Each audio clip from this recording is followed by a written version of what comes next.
Halo, Bang Junet balik lagi untuk nemenin waktu gabut kalian. Apa kabar kalian hari ini? Semoga sehat-sehat selalu ya. Jangan lupa dong klik subscribe dan share sebanyak-banyaknya video ini buat dukung Bang Junet agar semakin semangat kontennya.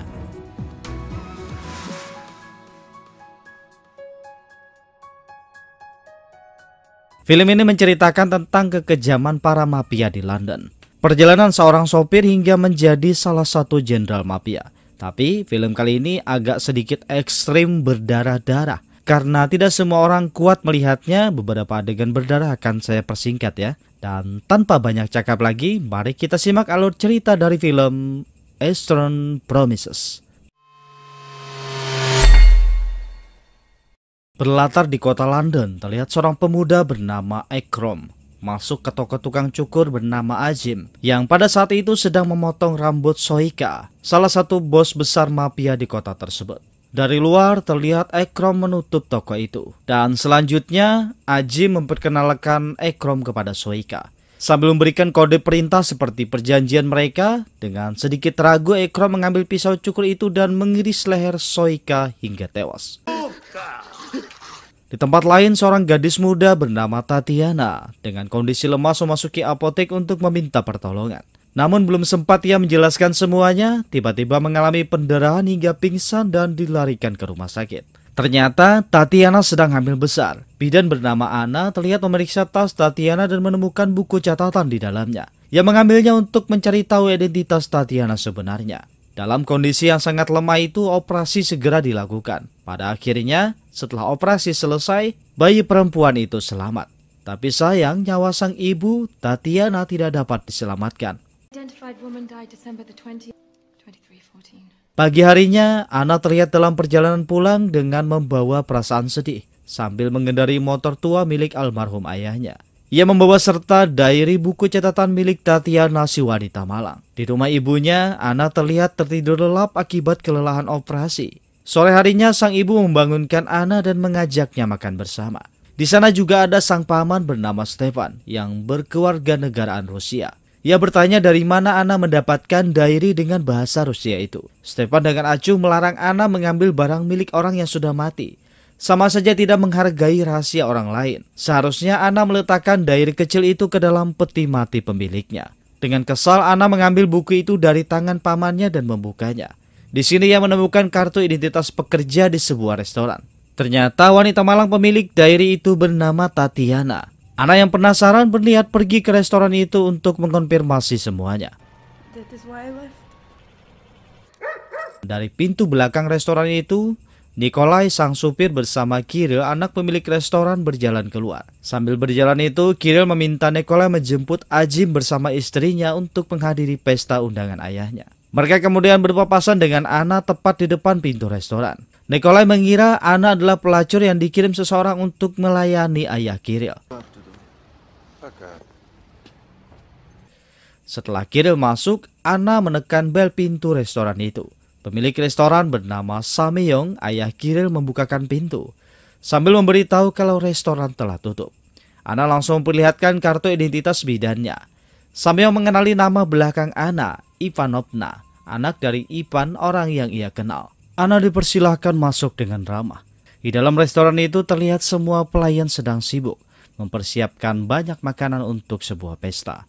Samyong mengajak Anna ke dapur dan menanyakan apa maksud Anna mendatangi restorannya. Anna langsung memperlihatkan kartu identitas kerja milik Tatiana. Samyong menjelaskan kalau kartu itu dikeluarkan sebelum renovasi sudah cukup lama.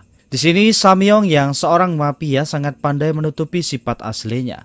Anna menganggap Samyong sebagai orang tua yang sangat ramah. Samyong meminta maaf kalau ia tidak bisa membantu. Namun ketika Anna menyebutkan tentang diary yang ia temukan, raut wajah Samyong langsung berubah. Ia kemudian menawarkan kepada Anna bantuan untuk menerjemahkan buku diary tersebut. Memintanya datang besok tepat jam 7 pagi, sembari menawarkan hidangan khas Rusia untuk merayu Anna agar datang kembali. Tapi untuk sekarang, Anna harus pulang karena ia akan sangat sibuk menangani pesta yang diadakan di restorannya. Anna hanya bisa menuruti keinginan Samyong dan keluar dari restoran itu. Di luar restoran, Anna kembali bertemu dengan Nikolai yang pada saat itu memuji motor antik yang digunakan Anna. Ia juga mengajak Anna untuk minum bersama. Namun Anna tidak menanggapi ajakan Nikolai dan pergi meninggalkannya dengan acuh. Malam harinya di rumah, Paman Stepan menanyakan tentang pacar Anna. Kenapa ia tidak datang lagi untuk berkunjung? Paman Stepan langsung menyinggung soal ras. Gen hitam dan putih tidak boleh disatukan. Itulah kenapa Anna keguguran. Mendengar ucapan sang paman, Anna yang kesal langsung pergi dari meja makan. Kembali di restoran Samyong, pesta sedang berlangsung. Semua yang hadir adalah mafia bersama dengan keluarga mereka. Suasana di pesta itu sangat meriah, penuh dengan canda tawa. Saat itulah Kiril menerima panggilan dari seseorang yang memintanya pergi ke suatu tempat. Setelah pesta selesai, Kiril bersama Nikolai mengikuti Ajim pergi ke tempatnya. Tiba-tiba, Nikolai yang kaget langsung mencekik Ekrem. Ternyata Ekrem hanya terlalu senang karena ia berhasil mendapatkan tiket pertandingan Arsenal versus Chelsea. Orang yang sebenarnya membayar Ajim menyingkirkan Soika adalah Kiril. Mereka datang ke tempat Ajim untuk mengambil jasad Soika yang diawetkan dalam freezer.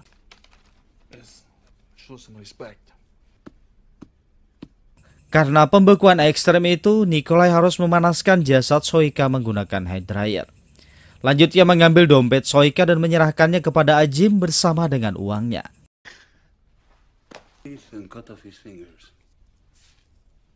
Ajim yang tidak tahan untuk melihat apa yang akan dilakukan Nikolai selanjutnya segera pergi dari ruangan itu. Untuk menghilangkan identitas Soika sepenuhnya, Nikolai memotong semua jari Soika. Setelah pekerjaan menghilangkan identitas selesai, Nikolai membawa jasad Soika ke sebuah gang sepi yang langsung terhubung dengan laut. Kiril menyarankan kepada Nikolai untuk memberi pemberat agar jasad itu tenggelam. Nikolai hanya mengajak Kiril langsung membuang jasad itu tanpa pemberat. Biarkan gelombang yang menyeretnya pergi menghilangkan jejak. Malam harinya, terlihat Anna berpikir keras sambil memandangi anak Titiana. Ia meneteskan air mata dengan perasaan iba di hatinya. Malam itu juga, Anna kembali mendatangi restoran Samyong dengan membawa salinan kopi diary yang sudah dijanjikan sebelumnya. Sekali lagi, Samyong menanyakan diary aslinya. Anna menjelaskan kalau ia akan menyimpan diary asli itu untuk nanti diberikan kepada anak Tatiana ketika ia dewasa. Di sini, Samyong beralasan tidak bisa menerjemahkannya sekarang karena ia sedang mabuk vodka. Ia berjanji akan menerjemahkannya besok dan menyerahkannya sendiri kepada Anna. Saat Samyong membuka pintu mengantar Anna keluar, Kiril yang dalam keadaan mabuk berat juga kembali bersama Nikolai. Melihat kelakuan anaknya, Samyong yang kesal langsung mengunci pintu. Namun Nikolai tetap berhasil membawa Kiril masuk menggunakan kunci cadangan yang ada pada Kiril. Samyong yang sedang membaca salinan dari diary Tatiana menjadi semakin kesal. Kelakuan anaknya satu ini dari hari ke hari semakin parah. Ia mendatangi Kiril dan menendang perutnya. Melihat itu, Nikolai hanya bisa diam karena Samyong adalah ayah bosnya. Saat Nikolai keluar, ia menemukan Anna berusaha menghidupkan motor tuanya yang mogok. Nikolai menawarkan diri untuk membantu, namun hasilnya sama. Motor tua itu tetap tidak mau menyala. Nikolai berinisiatif menawarkan tumpangan kepada Anna karena ia juga kebetulan akan pergi. Di perjalanan, Anna menanyakan tentang seorang gadis umur 14 tahun bernama Tatiana. Nikolai hanya mengatakan dirinya hanya seorang supir. Tidak mengetahui apapun tentang gadis 14 tahun yang ditanyakan Anna. Pekerjaannya hanya mengikuti perintah, kiri, kanan, lurus, dan hanya itu tidak lebih. Anna menanyakan apa yang harus ia berikan sebagai imbalan balasan karena Nikolai telah membantunya. Dengan tersenyum, Nikolai hanya meminta hadiah Natal dari Anna. Pagi harinya, Kapten Satuan Polisi London menemukan jasad Soika. Ia menemukan tato bintang di lutut dan bahunya. Dikonfirmasi, jasad ini adalah seorang jenderal mafia dari organisasi mafia Pori Vijakoni, mafia paling berpengaruh di London. Namun, identitas korban tidak diketahui karena semua sidik jarinya telah dipotong. Hanya ada sebuah kertas yang ditemukan dalam jaket Soika. Walaupun hubungan Anna dan pamannya Stepan kurang baik, Stepan yang pernah membaca singkat isi diary yang dipegang Anna menyarankan untuk tidak memperlihatkan catatan itu kepada siapapun. Isi buku itu adalah bukti pemerkosaan Tatiana. Kasus ini berkaitan dengan mafia. Apa yang dilakukan mafia tidak manusiawi. Mereka tidak segan membunuh siapapun yang mencari masalah dengan mereka. Setelah sang paman pergi, Anna menjelaskan kepada ibunya kalau ia ingin menemukan keluarga Tatiana dengan petunjuk dari diary tersebut. Mendengar itu, sang ibu berjanji membujuk Stepan menerjemahkannya.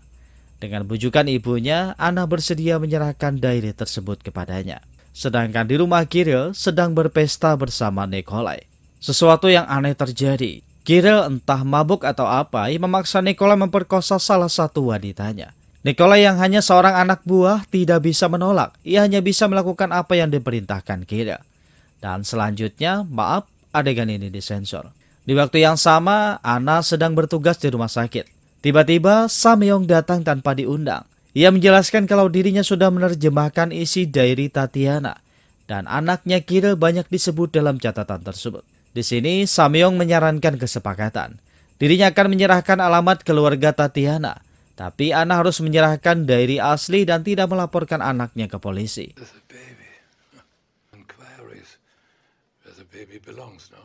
Setelah kembali ke rumah, Anna melihat ibunya bersama Stepan sedang menerjemahkan isi diary. Mereka mendapatkan fakta mengejutkan bahwa Tatiana menjadi korban perdagangan manusia yang dilakukan oleh mafia di bawah kendali Samyong.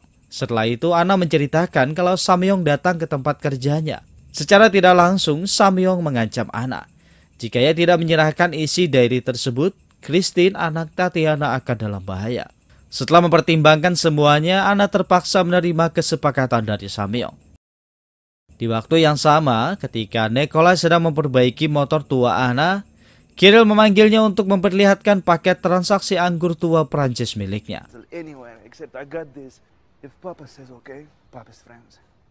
Tiba-tiba, Samyong tua membanting pintu mengagetkan Kirill. Ia menanyakan tentang kematian Soika, apakah Kirill yang melakukannya. Di sini, Kirill tidak mengakuinya. Si tua yang bertambah marah langsung memukul Kirill. Nikolai yang memang berpengalaman berinisiatif melaporkan semuanya kepada Samyong. Ajim adalah orang yang dibayar untuk melenyapkan Soika. Lewat tangan keponakannya Ekrim, Soika digorok lehernya. Kemudian Nikolai sendiri yang membersihkan sidik jari bersama semua yang berhubungan dengan bukti. Jadi Samyong tidak perlu khawatir. Semuanya sudah diselesaikan dengan bersih. Dengan pembelaan dari Nikolai, Kirill selamat dari amarah sang ayah. Dan bisnis anggurnya diterima oleh sang ayah. Keesokan harinya, Anna yang didampingi oleh Stepan dan ibunya menunggu Nikolai untuk menyerahkan diary Tatiana. Namun setelah diary itu diserahkan, Nikolai tidak menyerahkan apapun kepada Anna. Anna bertanya di mana alamat keluarga Tatiana yang dijanjikan. Nikolai hanya mengatakan ia tidak tahu, tugasnya hanya mengambil diary itu. Stepan langsung mengancam bahwa dia dulunya di KGB dan tahu cara menangani sampah seperti Samyong. Nikolai tidak peduli, ia hanya tersenyum dan pergi dari sana. Namun Anna tidak menyerah, ia mengejar Nikolai keluar. Nikolai menasihati Anna untuk menjauhi masalah yang terkait mafia. Bukan tempatnya. Dunia mafia berbeda dengan dunia orang biasa. Dengan kesal, Stepan menyusul keluar dan meludahi wajah Nikolai. Meski terlihat marah, Nikolai tidak melawan. Ia hanya langsung pergi dari sana. Setelah kembali ke restoran, Nikolai membaca buku harian Tatiana tersebut. Terlihat tidak ada emosi di wajahnya. Sesaat kemudian, Samyong datang. Ia menanyakan apa alasan Kirill membunuh Soika. Dengan ekspresi khasnya, Nikolai menjelaskan kalau Soika telah menghina Kirill dengan mengatakan dia pemabuk, banci, dan pengecut. Samyong menyadari apa yang dikatakan Soika tentang anaknya itu benar. Tapi ia setuju dengan tindakan menyingkirkan Soika yang telah menghina keluarganya. Kemudian Samyong mengambil buku harian itu dan membakarnya. Tetapi ia masih khawatir. Stepan paman Anna yang juga orang Rusia sudah membaca diary Tatiana tersebut. Di sini Samyong memberikan perintah kepada Nikolai untuk bernegosiasi dengan Stepan, mengingat dia punya koneksi dengan KGB di Rusia. Jika negosiasi itu tidak berhasil, Nikolai tahu apa yang harus dilakukan setelahnya. Pagi harinya, Nikolai menemui Anna mengantarkan motornya di tempat kerjanya. Ia mengatakan sudah menemukan di mana alamat keluarga Tatiana, tapi tempat itu bukan tempat yang baik untuk seorang gadis kecil tumbuh. Ia menyarankan agar Anna merawat bayi Tatiana sendiri dengan keluarganya. Itu lebih baik. Berpindah ke sebuah kerumunan. Setelah menonton pertandingan bola, Ekrom yang kecewa dengan tim kesayangan yang kalah berhenti untuk pipis di batu nisan kuburan. Tidak lama kemudian, dua orang pria mendekatinya, lantas mengiris leher Ekrom seraya berkata, ini dari saudaranya Soika. Malam harinya, Aji melapor kepada Samyong bahwa keponakannya Ekrom telah dilenyapkan dan target berikutnya adalah Kirill. Mereka meminta Aji membawa Kirill untuk dieksekusi. Samyong menanyakan apakah para pembunuh itu mengenal Kirill. Ajim mengatakan kalau mereka tidak mengenal Kirill. Di sini, Samyong memiliki sebuah rencana. Ia menyuruh Ajim tetap pada rencana membawa Kirill kepada mereka. Malam itu, Anna terlihat membaca salinan diary yang dibuat Paman Stepan. Di waktu yang sama, terlihat Paman Stepan pergi ke sebuah tempat untuk bersembunyi sementara waktu. Dari dalam mobil, terlihat Nikolai sedang memperhatikan Paman Stepan. Setelah Paman Stepan masuk, Nikolai juga masuk ke dalam. Lanjut, terlihat Nikolai dan Kirill pulang ke restoran. Ternyata di sana juga ada Anna yang sepertinya dengan sengaja menunggu kedatangan mereka. Anna yang emosi langsung menanyakan tentang Tatiana. Kenapa Kirill tega melakukan penyiksaan itu kepada seorang gadis 14 tahun? Kirill langsung marah, saat itu juga ingin menghajar Anna. Ia tidak peduli kalau Anna seorang wanita. Untungnya Nikolai mencegahnya dan menyeretnya masuk ke dalam. Namun Anna yang tidak tahu posisinya tetap bersikeras mengecam Kirill. Nikolai yang tidak tahan memarahi Anna. Apa yang dilakukan Anna sangat berbahaya. Jika dirinya tidak di sana, sudah dipastikan Kirill akan membunuh Anna. Saat Nikolai dan Kirill memasuki dapur, Samyong meminta Kirill pergi mengambil anggur di gudang bawah. Samyong sengaja menghindarkan Kirill karena ia ingin berbicara bisnis dengan Nikolai. Ia berencana mengangkat Nikolai menjadi salah satu jenderal mafia. Dengan jabatan itu, berarti Nikolai akan menjadi salah satu orang yang paling berpengaruh di kota London. Setara dengan Soika, saingan gangster Samyong yang dibunuh Kirill. Lanjut, Nikolai pergi ke gudang bawah. Ia memberitahu Kirill kalau dirinya akan diangkat menjadi seorang jenderal. Meski sedikit kesal, Kirill tetap memberikan selamat dengan memeluknya. He told me before. Things I have to teach you. Stars a fucking bird. 3 hari kemudian, tibalah waktunya pengangkatan untuk mengukuhkan Nikolai sebagai jenderal organisasi mafia yang dihadiri para petinggi kelompok mafia lainnya.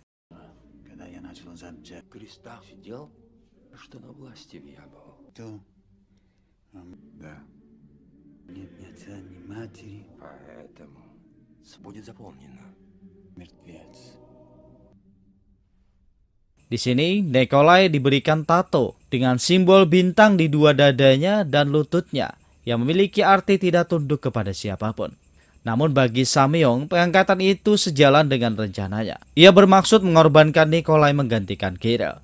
Karena hanya informasi tentang tato di dada dan lutut yang diketahui oleh para pembunuh. Pagi harinya, Anna yang sedang tidur dibangunkan oleh ibunya. Ia mengatakan kalau Paman Stepan telah menghilang tanpa jejak. Sang ibu meminta Anna menanyakan hilangnya Paman Stepan kepada Nikolai. Di waktu yang sama, Nikolai menemui undangan Ajim untuk pergi ke sauna sebagai ucapan selamat atas pengangkatannya. Our lines to Kabul. Why? Valery Nabokov. The television sets have cargo. Setelah perbincangan singkat, Ajim meminta izin ke kamar kecil. Rupanya dia menyelinap keluar menemui 2 pembunuh yang ditugaskan mafia lain untuk membunuh Kirill. Ajim mengatakan kepada mereka kalau Kirill ada di dalam. Ada tato bintang di dada dan lututnya. Kedua orang itu langsung masuk ke dalam sauna. Setelah melihat Nikolai dengan tato di dada dan lututnya, kedua pembunuh ini langsung menyerang Nikolai dan terjadilah perkelahian antara mereka. Karena perkelahian ini terlalu vulgar, kita singkat saja ya. Untuk yang penasaran, tonton langsung saja filmnya. Karena untuk ditampilkan di YouTube, adegan ini menurut saya sangat ekstrim. Baku hantam ini berakhir dengan kemenangan Nikolai. Meski berhasil membunuh 2 pembunuh itu, Nikolai menderita 3 luka sabet. Bagian rusuk, belakang, dan tangan kanannya. Ia berakhir terbaring di rumah sakit.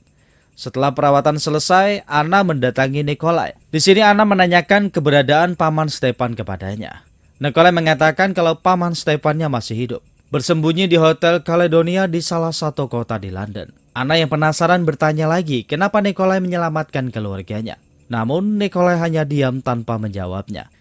Sesaat kemudian, Kapten Satuan Polisi London mendatangi rumah sakit. Ternyata tujuannya adalah menjenguk Nikolai. Di sini baru terungkap kalau Nikolai adalah seorang agen menyamar. Pada dasarnya, Nikolai adalah seorang gangster yang pernah dipenjara di Siberia. Karena keahliannya, pemerintah merekrutnya untuk menjadi agen penyamaran, menyusup ke dalam organisasi mafia terbesar di London. Catatan yang ditemukan polisi dalam jas Soika sebelumnya adalah laporan kepada satuan kepolisian terkait sepak terjang organisasi mafia di bawah kendali Samyong. Kapten awalnya ingin menarik mundur Nikolai karena informasi tentang Samyong sudah lengkap. Tetapi ketika Nikolai memperlihatkan tato bintang di dadanya, kapten diyakinkan. Ia membiarkan Nikolai terus menjalankan perannya, menyusup lebih jauh ke dalam organisasi untuk memberantas mereka sampai ke akarnya.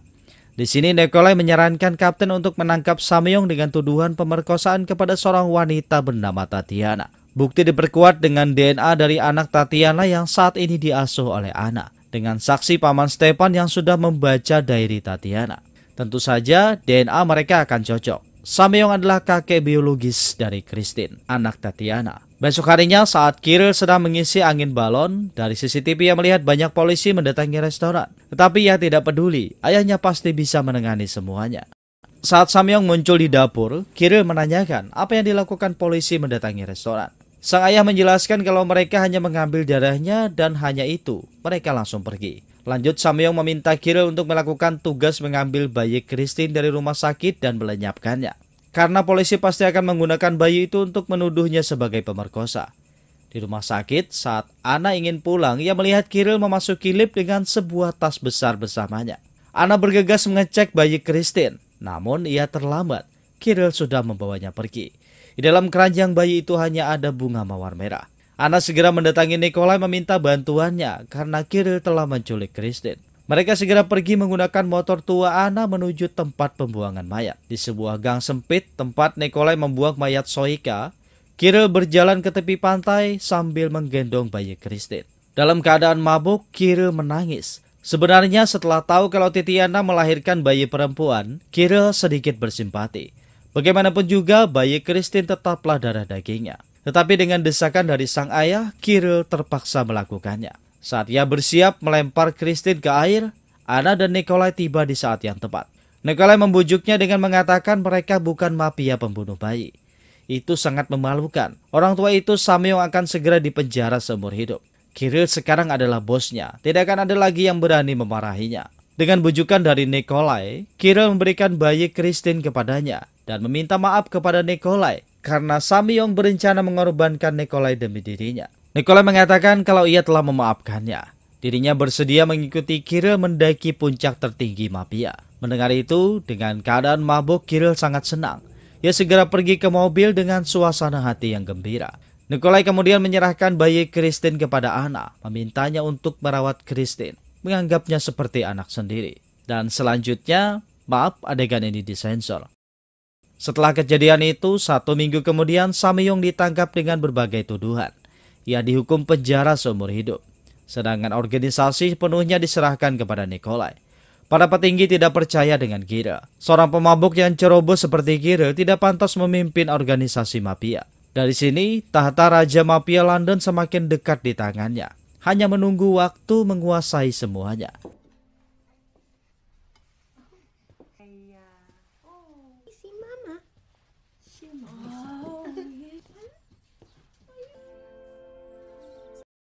Saya ucapkan terima kasih Gasan Babuhan Pian yang masih setia menonton video editan saya yang seadanya ini. Sudi kiranya kalian subscribe dan tekan tombol lonceng agar mendapatkan pemberitahuan ketika video baru diupload di channel ini. Jadi tetap stay di channel Bang Junet.